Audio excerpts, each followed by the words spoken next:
అందరికీ నమస్కారం. ఈరోజు రాయగడ్జం గ్రామాభివృద్ధి కమిటీ ఆధ్వర్యంలో ఈ డస్ట్బిన్లు అనేవి ఏర్పాటు చేయడం జరుగుతుందండి. కావున రాయగడ్జంలో ప్రతి ఒక్కరు కూడా ఈ డస్ట్బిన్ని యూజ్ చేసుకొని చెత్త చెదారం మొత్తం ఇక్కడే వేయాలని కోరుతున్నాం. ఈ యూత్ ఆధ్వర్యంలో ఈ డస్ట్బిన్లు ఏర్పాటు చేయడంలో చాలా సంతోషిస్తున్నాం.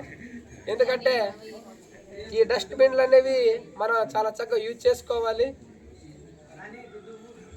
మనకి ఆరోగ్యం బాగుండాలంటే పరిశుభ్రత అనేది చాలా ముఖ్యం. అందుకే ఆ విధంగా ఆలోచన చేసుకొని ఈ 3 డస్ట్బిన్లు అనేవి ఒక్కొక్కటి 960 రూపాయల చొప్పున తీసుకొని మొత్తం ఇవి 3 తీసుకున్నాం 3 వీధులకి. కావున ఈ మన అల్లూరి సీతారామరాజు వీధికి, జాగరమ్మ వీధికి 2 వీధులకి పెట్టబోతున్నాం. ఇవి ఈ రోజు నుంచి అనగా నవంబర్ 14, 2025వ తారీఖు నుంచి ఈ డస్ట్బిన్లు పెడుతున్నాం. ఈ కార్యక్రమాన్ని ముందుకు తీసుకెళ్ళి జయప్రదం చేసి పరిసరాల పరిశుభ్రతను కాపాడాలని, మన ఆరోగ్యాన్ని మనం కాపాడుకోవాలని కోరుకుంటూ సెలవు తీసుకుంటున్నాం.